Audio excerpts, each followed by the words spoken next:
नमस्कार, knocking-news.com में आपका स्वागत है। मैं हूं गिरिजेश वशिष्ठ। जब राम मंदिर को लेकर माहौल पूरा उफान पर था,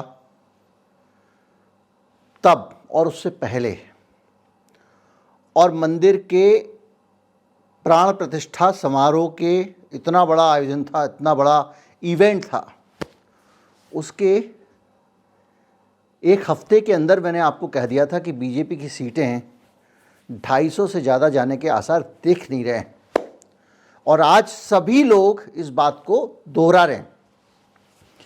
अगर आप इस बात को 2 मिनट के लिए अलग रखते, क्योंकि आज मैं बात करने वाला हूँ इसी से टॉपिक है, तो भी अभी पिछले दिनों कमेंट में मुझे बताया किसी ने और मुझे याद आया कि जब आरबीआई कह रहा था कि 2000 का नोट बंद करने की कोई योजना नहीं है, तब भी मैं आपसे कह रहा था कि ये नोट तो बंद होगा ही होगा। खुशी है आप लोग इस तरह की टिप्पणियां लिखते हैं, ध्यान से वीडियो देखते हैं, बातें याद रखते हैं और वो मिलती हैं। आज मैं कुछ ऐसी जानकारी आपसे साझा करने जा रहा हूं जो मेरे विश्लेषण पर आधारित नहीं है, सूचनाओं पर आधारित है, जो मुझे अलग अलग स्रोतों से मिल रही हैं। खबर मेरे पास बहुत दिनों से थी कि कुछ ऐसा चल रहा है, लेकिन बातों बातों में अभी 2 दिन पहले पवन खेड़ा, कांग्रेस पार्टी के प्रवक्ता, ने इस बात के संकेत दे दिए हैं कि भारतीय जनता पार्टी में जो मोदी से दुखी लोग हैं वो कांग्रेस पार्टी में जाने के लिए व्यग्र दिखाई दे रहे हैं, लाइन लगाए हुए हैं, लेकिन राहुल गांधी ने रास्ते रोक रखे हैं। इसमें बहुत सारे नेता हैं, बड़े बड़े नेता हैं और ऐसे नेता हैं जो मुंह खोल दें तो मोदी जी के लिए और सरकार के लिए मुश्किलें खड़ी हो सकती हैं। ऐसे नेता हैं जो सब कुछ जानते हैं लेकिन चुप हैं, और ऐसे नेता हैं जो सब कुछ जानते हैं, इसी बात को लेकर पार्टी के अंदर उन पर सख्त निगाहें हैं, उन पर सख्त नज़र रखी जा रही है। 2 भाई, 2 मित्र, 2 दोस्त, 2 पार्टी के डॉन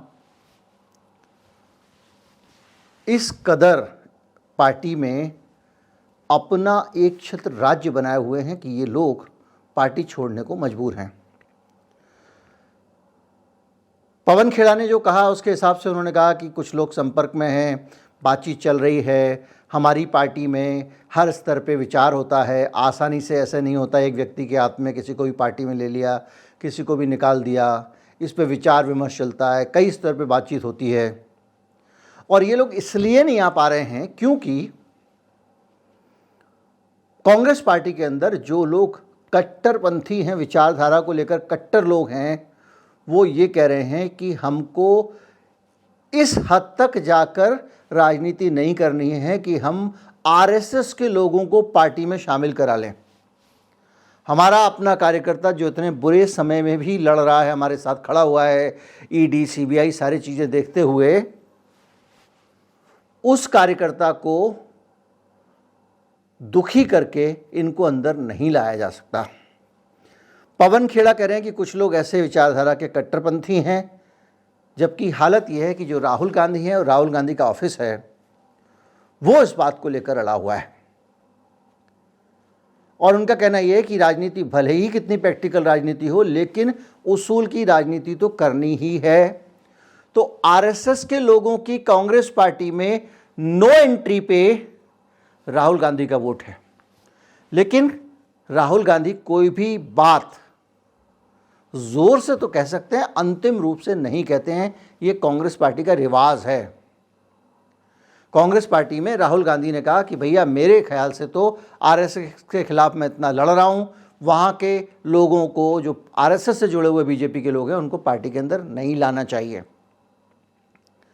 लेकिन बाकी लोगों का कहना है कि इस समय अगर बीजेपी से लोग इधर शामिल होते हैं तो एक मैसेज जाएगा कि सत्ता परिवर्तन का समय आ रहा है, इसलिए लोग कांग्रेस की तरफ जा रहे हैं। अब यहाँ मामला है विचारों का और प्रैक्टिकल राजनीति के बीच के संघर्ष का।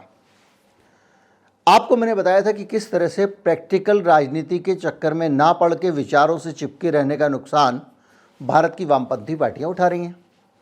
वामपंथी पार्टियां कॉरपोरेट से चंदा नहीं लेती हैं और इस देश में चुनाव बगैर पैसे के लड़ा नहीं जा सकता। लोगों के 100-100, 50-50, 10-10, 20-20 रुपए के चंदे से चुनाव लड़ा नहीं जा सकता, इसलिए ये पार्टियां कुछ कर नहीं पा रही हैं। और यही वजह है कि जब अभी पिछले दिनों चुनावी चंदे की याचिका हुई तो उसमें याचिकाकर्ता पार्टी कौन थी? सीपीएम थी। तो अब अगर ज़्यादा प्रैक्टिकल होने की तरफ नहीं जाती है कांग्रेस और उनको विचारधारा को गले से लगाए रहते हैं तो इसके बहुत सारे जोखिम हैं। अब आप कहेंगे कि भारतीय जनता पार्टी ने भी तो विचारधारा से बाहर लोगों को रख लिया, ज़्यादा इंपॉर्टेंट होता है सरकार बनाए रखना। लेकिन भारतीय जनता पार्टी आज पावर में है। भारतीय जनता पार्टी का नेतृत्व कार्यकर्ताओं के साथ के भरोसे नहीं। आपको बता दूं, अभी अगर आपकी नज़र ना गई हो खबर पे, तो अभी हाल में भारतीय जनता पार्टी का जो अधिवेशन हुआ था, उस अधिवेशन में उन्होंने अपने संविधान को बदल दिया है। अब पार्टी के अध्यक्ष के चुनाव के लिए पूरी प्रक्रिया अपनाने की ज़रूरत नहीं है, नीचे से सबके वोट लेने की ज़रूरत नहीं है। अगर नड्डा साहब को दोबारा बनाना है तो संसदीय दल नड्डा साहब के नाम का प्रस्ताव कर देगा और नड्डा साहब बन जाएंगे। इसी तरह से अगर नड्डा साहब का कोई प्रस्ताव उसको संसदीय दल ने अनुमोदित कर दिया, पास है। यानी पार्टी की डेमोक्रेसी में ये जो ऊपर के 10 लोग हैं, 15 लोग हैं, 5 लोग हैं, जो भी हैं, संसदीय दल और पार्टी के पदाधिकारी, ये पार्टी के राजा हो गए, बाकी कार्यकर्ता हो गया कीड़ा मकोड़ा। और जिस पार्टी में ऐसा सिस्टम हो, अथॉरिटेरियन सिस्टम हो, अथॉरिटेरियन सिस्टम आरएसएस की विचारधारा में भी आता है, लोकतंत्र वहाँ पे भी नहीं है। तो जिस पार्टी में ऐसा अथॉरिटेरियन सिस्टम हो, उस पार्टी में कार्यकर्ता की परवाह कौन करता है? आज भारतीय जनता पार्टी में मैंने आपको अभी 2 दिन पहले वीडियो बनाया था कि किस तरह से हर तरफ से सारी विचारधाराओं के लोग लाकर बिठा दिए गए हैं। जो कोई आदमी 20 साल से, कोई 30 साल से सुबह सुबह हाफ पैंट के ऊपर धोती पहन के, कितने लोगों को शाखा जाते मैंने देखा है, और ऊपर टोपी लगा के बुजुर्ग लोग। तो भारतीय जनता पार्टी ने अपने कार्यकर्ताओं को दूर कर दिया। ज्योतिरादित्य सिंधिया आते हैं, उन्हीं उनकी चलती है, वहाँ पर उनके लोगों की चलती है। पुराने पार्टी वाले एक तरफ हो गए, जो पुराने महल के विरोधी थे, सिंधिया खानदान के विरोधी थे, आरएसएस वाले जो लोग, पुराने लोग, वो नरेंद्र सिंह तोमर संसद की जगह विधानसभा का चुनाव लड़ रहे थे और उनको विधानसभा अध्यक्ष बना के एक तरफ बिठा दिया गया। और अब उन्हीं नरेंद्र सिंह तोमर को बदनाम करने के लिए कई तरह की बातें फैलाई जा रही हैं। आज चाय की दुकान पे एक आदमी कह रहा था, जो मुझे विश्वसनीय नहीं लगता है, लेकिन ये लोग बात कर रहे हैं कि नरेंद्र सिंह तोमर की 10,000 बसें हैं साहब, 10,000। अब ये बात कहीं से सच नहीं लगती है, लेकिन वो आदमी जो चाय की दुकान पे बैठा हुआ है, एक ट्रक वाला, गांव की चाय की दुकान है, आज मैं ट्रैवलिंग कर रहा था और वो बोल रहा है। तो आप एक बात सोचिए कि एक तरफ आपने अपनी पार्टी के कार्यकर्ता को कमज़ोर करके सिर पे बाहर से लाके आदमी बिठाया, और हालत ये है कि अपनी पार्टी के कार्यकर्ता को अब बदनाम भी करना शुरू कर दिया है। नरेंद्र सिंह तोमर अच्छे हैं, बुरे हैं, इसका फैसला करने वाला मैं नहीं हूँ, और ये आरोप गलत है, सही है, इसका फैसला करने वाला भी मैं नहीं हूँ। लेकिन ये बात जनता के बीच में वो लोग पहुँचा रहे हैं जो लोग नहीं चाहते कि नरेंद्र सिंह तोमर की वो हैसियत रहे जो सिंधिया परिवार को चुनौती दे सकती है। जयभान सिंह पवैया, जिनके डर से माधवराव सिंधिया को सीट बदलनी पड़ी थी, उसी ग्वालियर से आते हैं, पार्टी में कहीं एक कोने में पड़े हुए हैं। एक ज़माने में जयभान सिंह पवैया का जलवा था, बजरंग दल, कितने नाम लेंगे आप। सारे नेता एक तरफ से, प्रभात झा होते थे, एक बहुत पावरफुल थे। तो उस पूरे जगह पे आपने एक आदमी को उठा के लाए आप कांग्रेस से और पूरी पार्टी के सर पे बिठा दिया। तो आज वहाँ पर क्यों नहीं बीजेपी के कार्यकर्ता, ये उदाहरण दिया जाता है कि भाई कांग्रेस पार्टी भी ला सकती है, क्यों नहीं ला रही है? वहाँ पर सत्ता की मलाई है, और मलाई से ज़्यादा सत्ता का डर है। चूं चपड़ करोगे तो ईडी अपने लोगों के यहाँ भी पहुँच सकती है। सत्यपाल मलिक का केस आपके सामने, और भले ही पहुँच सकती है, इसकी किसी ने धमकी दी हो ना दी हो, लेकिन एक मैसेज है सोसाइटी में कि वो आ सकती है, इसलिए चुपचाप बैठे रहो। शिवराज सिंह चौहान आंख बंद करके अगर किसी आदमी को उठाएंगे आप, तो ये कहेगा कि मध्य प्रदेश में लोकसभा का, विधानसभा का चुनाव अगर किसी आदमी ने जिताया तो शिवराज सिंह चौहान ने जिताया। लेकिन ये बात खुद शिवराज सिंह चौहान भी कहने की हैसियत नहीं रखते। हमारे आपके जैसे इंडिपेंडेंट लोग बोल दें। तो इस पूरे प्रकरण के बीच में बहुत सारे शिवराज सिंह चौहान और बहुत सारे दूसरे लोग हैं जो आरएसएस की बैकग्राउंड से आते हैं, पुराने बैकग्राउंड से आते हैं, और वो अब कोई भविष्य नहीं देख रहे हैं, क्योंकि उनको लगता है कि 2024 के बाद तो ये एकदम ही मोदी शाह एंड एसोसिएट्स हो जाएगी, भारतीय जनता पार्टी नहीं बचेगी। तो वो जो खौफ है उसके कारण वो लोग चाहते हैं कि किसी और जगह चले जाएं, पहली चीज़। दूसरा, एक ये भी धुंधलका है, अब इतना स्पष्ट नहीं रहा कि 24 में मोदी को आने ही आना है। अब ये रहता है कि अगर मोदी आए नहीं आए, और अगर मोदी की थोड़ा धक्का हमारे मारने से भी अगर मोदी को हटाया जा सकता है तो हम भी मार देते हैं। इस जुगत में लोग लगे हुए। मैं आपको बता तो रहा हूं कि किस तरह से एक के बाद एक कुल्हाड़ी पे पैर मारी जा रहे हैं, किस तरह से मोदी की तरफ से ऐसे फैसले सामने आ रहे हैं। सत्यपाल मलिक की गिरफ्तारी आत्मघाती फैसला है। सहयोगी आते आते रुक गए हैं, जयंत चौधरी आते आते ठिठक गए हैं। अशोक चौहान ने अपने साथियों को कह दिया, मैंने वीडियो में बताया था आपको, कि भैया अभी मत आना, खतरा है।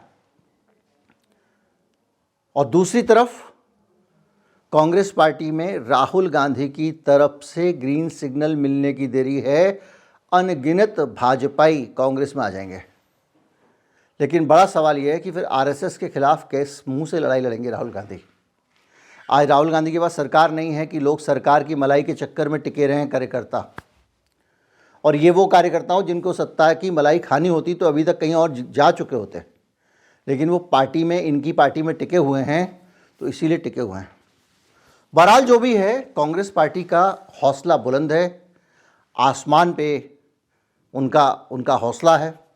ममता बनर्जी भी तमाम सारा इंडिया गठबंधन को झटका देने के बाद अब गठबंधन में वापस आ रही हैं। ये भी खबरें इंडिया गठबंधन में, और ये भी खबरें हैं कि नीतीश भी दुविधा में फिर पड़ गए। सोच रहे हैं अब मैं गिनीज बुक में रिकॉर्ड बना ही लूँ कि अब जो है अगले 100 साल तक कोई न तोड़ पाए। जो भी है, लेकिन स्थितियाँ ऐसी हैं जो ये बताती हैं कि सिर्फ एक तरफा हवा नहीं बह रही अभी तक का, जहाँ तक सवाल है। रात भर बनारस की सड़कों पर मोदी जी घूमकर मुआयना कर रहे हैं। वो मोदी जी जिनके बनारस का सांसद रहते हुए गंगा में स्टीमर चला, एक होटल कंपनी ने चलाया, भारतीय संस्कृति के नाम पे काम करने वाली सरकार के चलते उस स्टीमर में वॉइसरॉय रूम, ये रूम, सारे कॉलोनियल नाम वाले कमरे थे। सभी प्रकार का इंक्लूडिंग बीफ गंगा की गोद में खाना परोसा जाता था, और दुर्भाग्य से वर्ल्ड बैंक से जो पैसा गंगा की सफाई के लिए आता था, उस पैसे का भी इस्तेमाल इस प्रोजेक्ट में किया गया, और कतई फिक्र नहीं हुई, क्योंकि बहुत सुपर पावर थे।